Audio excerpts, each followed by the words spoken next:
Halo, apa kabar rekan-rekan mahasiswa?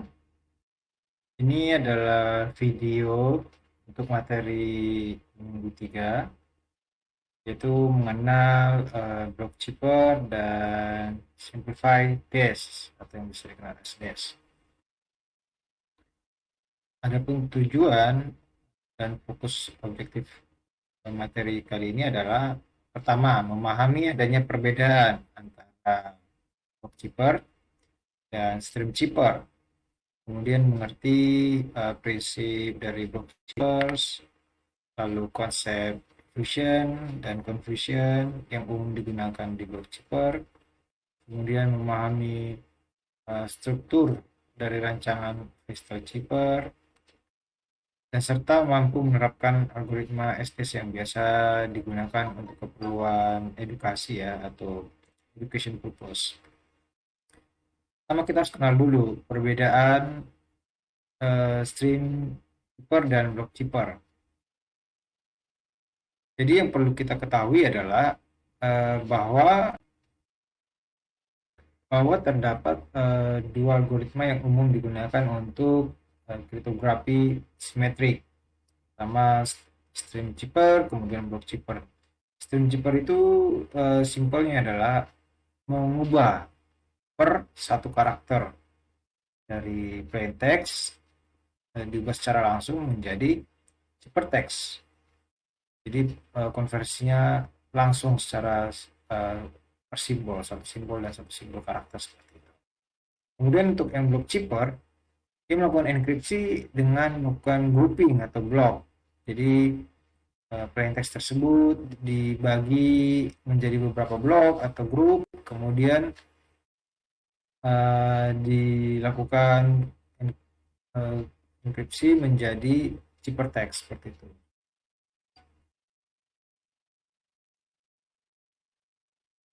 Kemudian ada contohnya yaitu simple substitution adalah salah satu contoh dari jenis stream cheaper, sedangkan columnar transposition adalah contoh dari block cheaper. Saat ini enkripsi simetris yang modern itu sudah menggunakan algoritma block cheaper. Untuk ukuran bloknya sendiri ya, blok yang digunakan itu sangat bervariasi. 64 bit untuk DES, 128 bit untuk AS, dan lain-lain. Kemudian di sini kita bisa lihat perbandingan dari segi diagram untuk blok cheaper dan stream cheaper.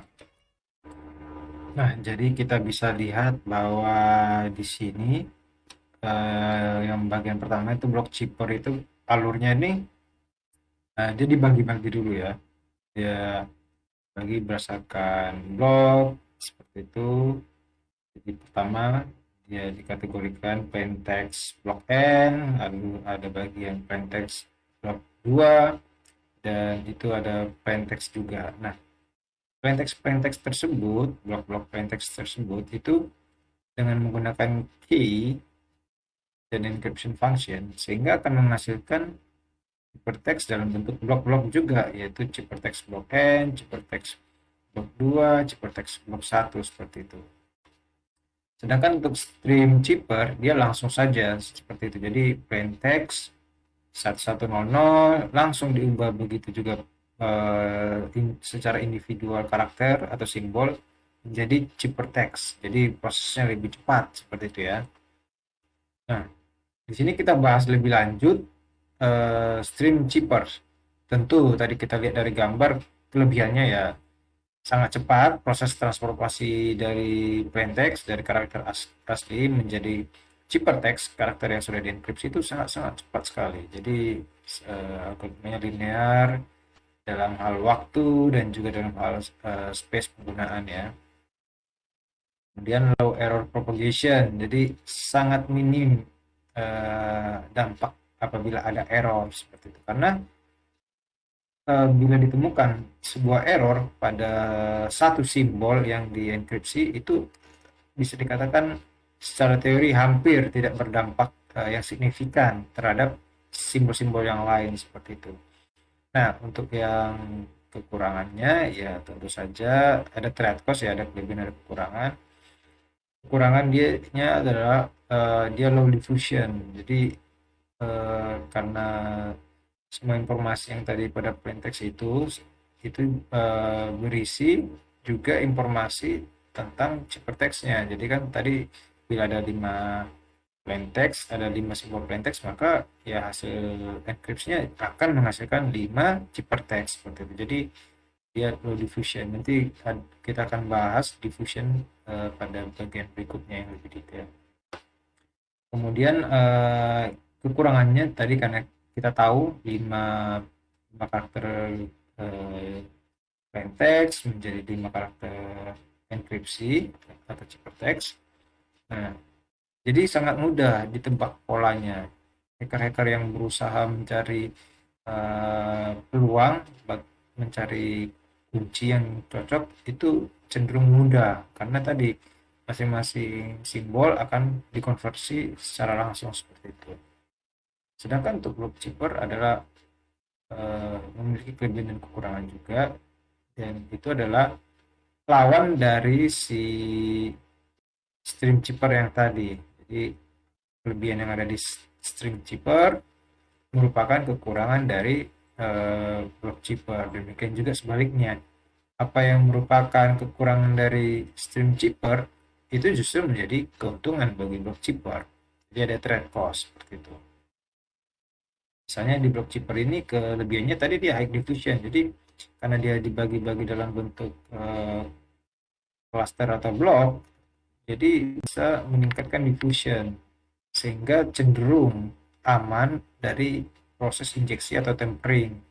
Jadi apabila ada penyusupan atau injeksi karakter-karakter tertentu, simbol-simbol tertentu, itu sangat-sangat mudah untuk terdeteksi seperti itu. Nah, tentu ada kekurangan, yaitu dia sangat lambat ya, lebih lama untuk melakukan enkripsi karena dia harus dipecah-pecah per blok, lalu diakumulasi lagi seperti itu. Dan cenderung rawan bila terdapat error pada satu simbol itu bisa mempengaruhi keseluruhan blok seperti itu. Jadi dia ada trade cost. Jadi bisa dikatakan stream chipper adalah proses chipper yang lebih cepat, lebih mudah dipelajari, namun cenderung kurang aman karena tadi dia punya pola yang mudah untuk ditebak. Sedangkan block chipper di satu sisi adalah chipper yang lebih aman, lebih kompleks, namun lebih lama, lebih butuh waktu pemrosesan lebih cepat dan cenderung memiliki tingkat error yang lebih tinggi seperti itu. Nah, di sini ada informasi perbandingannya yang lebih simpel. Kita bisa perhatikan block chipper dan stream chipper itu apa sih perbedaan yang lebih spesifik. Jadi bisa kita lihat dengan jelas, misalnya di block chipper itu jumlah bit yang digunakan itu adalah 64 bit dan lebih, jadi 64 bit ke atas seperti itu. Sedangkan kalau untuk stream chipper itu hanya 8 bit saja. Jadi stream chipper juga hanya menggunakan dan bergantung terhadap proses confusion, sedangkan kalau block chipper itu dia menggunakan confusion dan juga diffusion. Nanti akan kita jelaskan perbandingannya lebih detail seperti itu. Nah, di sini block chipper pada dasarnya prinsip block chipper itu adalah, jadi di sini kita bisa lihat prinsip-prinsip yang digunakan block chipper, yaitu mengikuti struktur dari Vestal chipper. Kenapa kita membutuhkan struktur Vestal chipper? Karena proses decryptnya lebih cepat dan lebih efisien. Juga membutuhkan 2 pangkat 64 tabel untuk 64 bit blok, dan juga ini adalah ide atau konsep untuk sebuah produk dari chipper seperti itu. Kemudian ada juga Cloud Xenon dan Substitution Permutation Chipper. Jadi berdasarkan publikasi paper dari si Cloud Xenon, dia memperkenalkan sebuah konsep substitusi permutation. Jadi pada tahun 1949.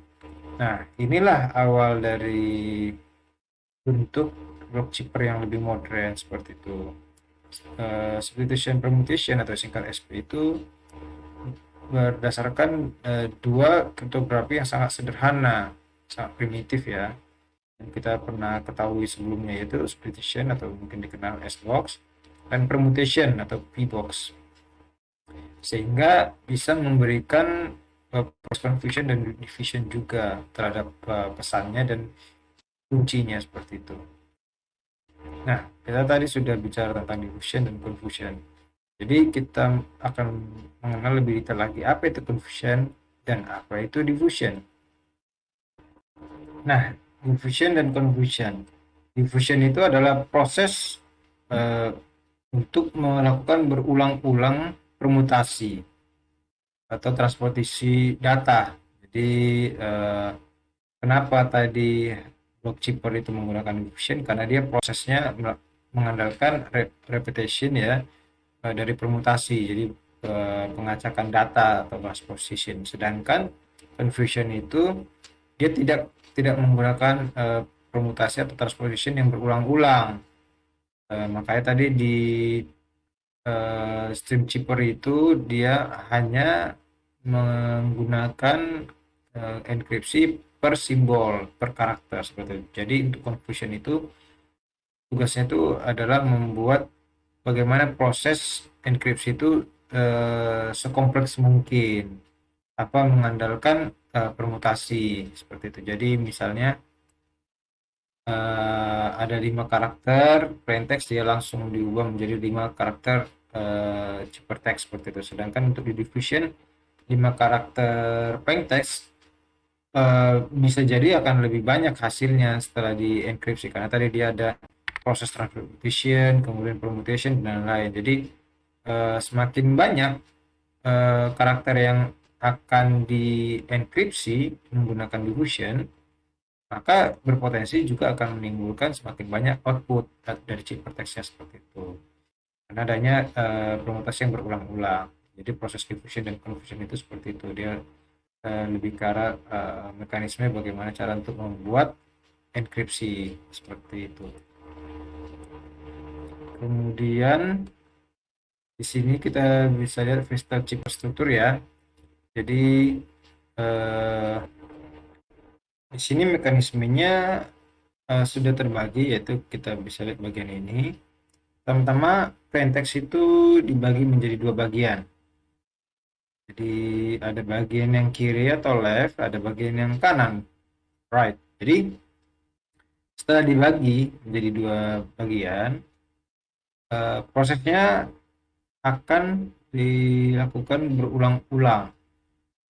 Jadi proses drop multiple rounds ya. Jadi kita bisa lihat di sini ada round 1, round 2, round 15 sampai round 16. Tadi kan kita sudah ketahui bahwa ini akan ada round 16 ya. Jadi sampai 16 kali sub key-nya atau round key-nya diperoleh seperti itu.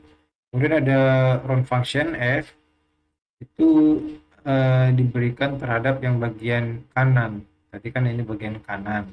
Ini ada round functionnya f seperti itu. Jadi bagian blok yang kanan ini akan mendapatkan function dan juga key 1 seperti itu. Nah, setelah itu bagian yang kiri akan diproses terhadap XOR, operator XOR. Nah, hasilnya tadi akan dilakukan permutasi, yaitu perubahan posisi. Jadi yang tadinya blok kanan menjadi kiri di round 2, dan yang tadinya kiri di round 1 menjadi round kanan, menjadi blok kanan seperti itu. Demikian seterusnya berulang-ulang direpetisi hingga akhirnya diperoleh round 15 dan round 16, sehingga hasilnya seperti ini. Nah, untuk proses enkripsinya kan tadi di sini ya, dari inputnya plain text diproses enkripsi seperti ini, outputnya ciphertext. Nah, bila outputnya ciphertext tadi kita ingin lakukan decryption juga prosesnya sama, jadi kita hanya proses menukarkan saja seperti itu.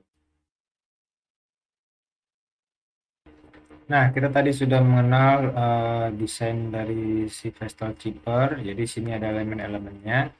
Jadi membuat block chipper itu lebih secure, lebih aman ya tadi karena dia ada beberapa elemen yang memang mendukung agar proses enkripsi lebih aman. Misalnya block size, yaitu ukuran blok yang digunakan. Jadi semakin besar dan semakin besar block size yang digunakan, maka itu akan meningkatkan keamanan enkripsi juga. Akan tetapi berpotensi memperlambat proses chippernya dan juga proses dekripsinya seperti itu. Jadi keamanan utamanya sebagai trade cost-nya sebagai risiko adalah performa dan proses yang lebih lama. Kemudian di key size atau key-nya itu semakin besar ya key size yang digunakan, maka juga akan meningkatkan security dari enkripsinya sendiri. Sehingga proses pencarian atau coba-coba brute force ya, mencari kunci yang sesuai itu makin sulit dilakukan karena tadi dia lebih aman. Jadi apabila head hacker ya yang coba guessing, coba brute force, wah saya mau coba cari key yang benar nih. Nah itu akan lebih sulit apabila kita meningkatkan ukuran dari key size-nya seperti itu. Dan desain-desain dan elemen-elemen yang lain itu sudah didesain supaya tadi meningkatkan keamanan, misalnya seperti round number yang tadi kita sudah bahas, ada 16 round yang digunakan, tapi kita juga bisa menambahkan round bila dibutuhkan, kemudian key, function, dan lain-lain seperti itu. Kemudian kita masuk di bagian yang ketiga, itu simplify data encryption standar atau yang umum dikenal SDES. Nah, apa bedanya SDES dan DES? Pada umumnya SDES adalah bagian DES yang lebih simpel. Jadi bila pada DES kita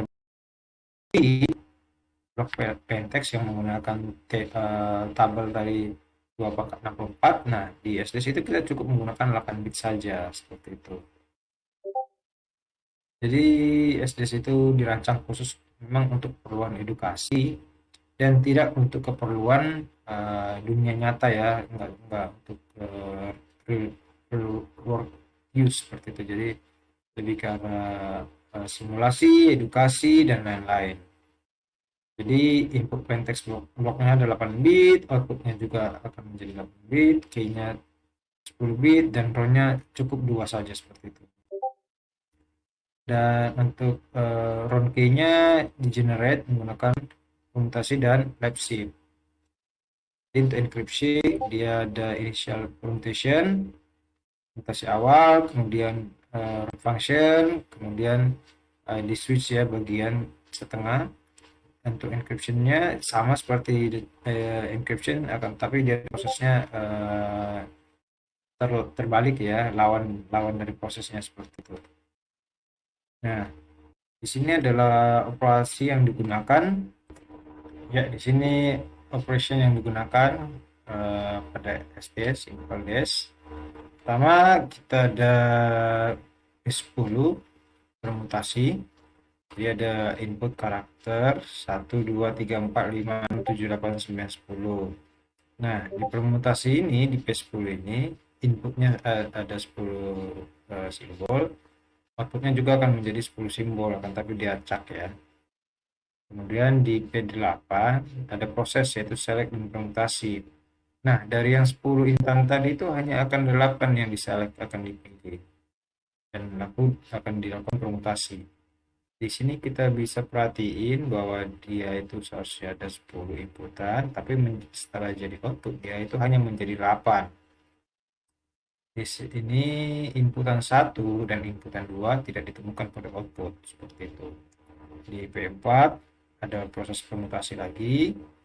Ada 4 inputan 1, 2, 3, 4 ya, acak. Kemudian untuk di EP expand dan permutasi inputnya 1, 2, 3, 4, tapi dia dilakukan proses ekspansi, dia menjadi 4, 1, 2, 3, kemudian ada 2, ada 3, ada 4, dan ada 1 seperti itu. Untuk yang IP initial permutation dia prosesnya diacak juga, Kemudian IP-1 dia ada proses inverse terhadap initial permutation. Jadi dia cek lagi 41, 35 dan seterusnya. Kemudian untuk yang LS-1 itu lab shift posisi 1, LS-2 lab shift posisi 2 seperti itu. Kemudian ya, jadi ada dua bagian utama untuk SDS. Pertama, proses key generation-nya, jadi proses mengenerate key-nya. Kemudian proses dari enkripsinya juga. Nah, pertama-tama sebelum kita melakukan enkripsi terhadap plaintext, kita butuh key dulu. Nah, untuk mendapatkan key-nya ada proses. Kita bahas di sini, yaitu ada 10 bit key sebagai key utamanya. Dia ada 10 bit. 10 bit tersebut dilakukan P10 atau permuted 10. Jadi dia dipecah menjadi 5 bit masing-masing, kiri dan kanan. Kemudian masing-masing dia mendapat lap shift min 1. Jadi posisinya bergeser ke kiri sebanyak satu posisi. Setelah itu dia diproses menjadi permuted 8. Nah, hasil dari permuted 8 ini akan menghasilkan key 1 sebanyak 8 bit ya. Kemudian bagian yang tadi dari LS1 dan LS1 itu diproses pada LS-2. Jadi lap shift terhadap dua posisi. Jadi bergeser ke kiri sebanyak dua posisi. Nah, hasilnya akan mendapatkan 5 bit. Dari 5 bit tersebut menjadi permuted 8, menghasilkan 8 bit yang menghasilkan key 2 seperti itu. Jadi dalam proses yang ini kita memperoleh dua key, yaitu key 1 dan key 2. Nah, kemudian untuk proses enkripsinya kita mengetahui bahwa ada 8 bit plaintext. Jadi 8 bit sebagai plaintext. Kemudian ada proses IP, initial permutation. Jadi dibagi menjadi dua blok, yaitu blok yang kiri dan blok yang kanan. Nah, yang kiri 4 bagian, 4 bit, yang kanan 4 bit. Kemudian yang kanan itu diproses jadi EP ya, expand permuted. Yang 4 itu menjadi 8. Nah, yang 8 bit itu proses dengan operator ekspor dan juga dengan Q1 yang tadi diproses sebelumnya ya, didapat Q1 8 bit seperti itu. Hasilnya akan memperoleh S0 dan S1, yaitu Xbox S0 dan S1 sebanyak masing-masing 4 bit. Nah, dari situ diproses mendapatkan 2 bit dari S0 dan S1 yang akan diproses menjadi P4, permuted 4. Nah, hasilnya adalah menghasilkan 4 bit. Hasil dari P4 yang tadi 4 bit itu dan yang blok kiri yang 4 bit dari initial computation tadi diproses dengan operator XOR juga sehingga akan menghasilkan 4 bit. Nah, hasil finalnya tadi akan dilakukan swap atau pertukaran posisi, yang kiri ke kanan dan yang kanan jadi ke kiri. Jadi ini adalah round 1 yang diperoleh. Kemudian kita lanjutkan untuk round 2, sama juga prosesnya seperti itu, sehingga nanti dilakukan proses repetisi yang akhirnya akan mendapatkan ciphertext-nya sebanyak 8 bit. Jadi kita bisa 8 bit plaintext menjadi 8 bit ciphertext seperti itu. Kemudian di sini kita bahas mengenai SDS SBox. Nah, di sini SDS dan DES juga melakukan substitution ya menggunakan SBox. Jadi SBox ini adalah wadah untuk menampung proses substitusi. Ada simple DES atau SDS dan juga pada DES. SBox itu bentuknya adalah sebuah matrix. Jadi inputannya akan berupa row atau baris, dan juga kolom atau kolom seperti itu. Ya, jadi ada 4 bit inputan, bit 1, bit 2, bit 3, bit 4. Kita bisa lihat di S0 inputannya metrik seperti itu, dan untuk S1 inputannya seperti itu. Nah, untuk yang contohnya adalah ini contoh simple dash. Jadi plain text-nya adalah 8 bit, yaitu 01 11 00 10. Dicoba enkripsi dengan menggunakan key 1010000010, kemudian K1-nya dan K2-nya juga, sehingga diperoleh hasil dari ciphertext yang 01110111. Itu contoh dari simple dash-nya. Kemudian kita akan coba untuk exercise. Diketahui plain text sekian, lalu key-nya sekian. Nah, tugas kita adalah mencari tahu nilai dari key 1 dan key 2, kemudian outputnya yaitu ciphertext seperti itu. Untuk referensinya kita menggunakan buku Westerling. Sekian untuk materi kali ini. Bila ada pertanyaan silakan. Terima kasih. Terima kasih Pak.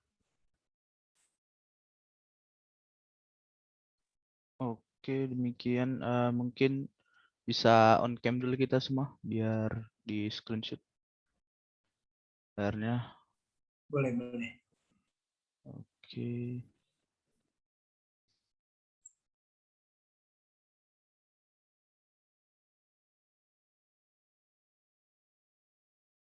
Oke, on cam semua. John. Sinajir baru bangun itu. Ini masih Makasih di Pak, selamat siang. masih di record guys, masih di record. Kita screenshot dulu.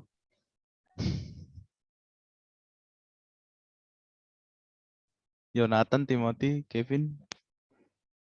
Iya guys, kenapa guys? Timothy Henan. Oh, bilangnya bedain.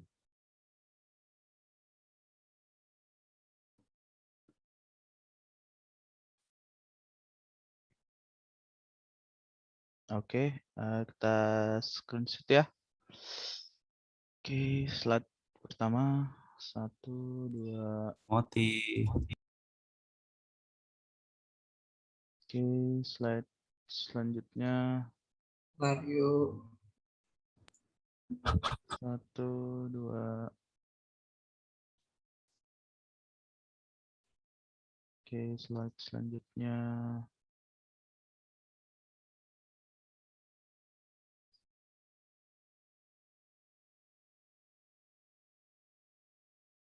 Oke, slide selanjutnya.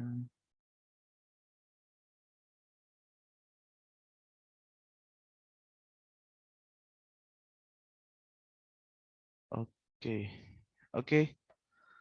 Terima kasih semuanya. Thank you Pak. Atas perkuliahan hari ini. Oke, udah bisa meninggalkan Zoom. Oke. Terima kasih Pak Gahasa. Terima kasih Terima Abang kasih Gaza. Pak Alex juga yang telah memberikan materi ini. Terima kasih Pak. Siap. So, buat kita semua, doa penutup dari buat siapa? Dari Ustadz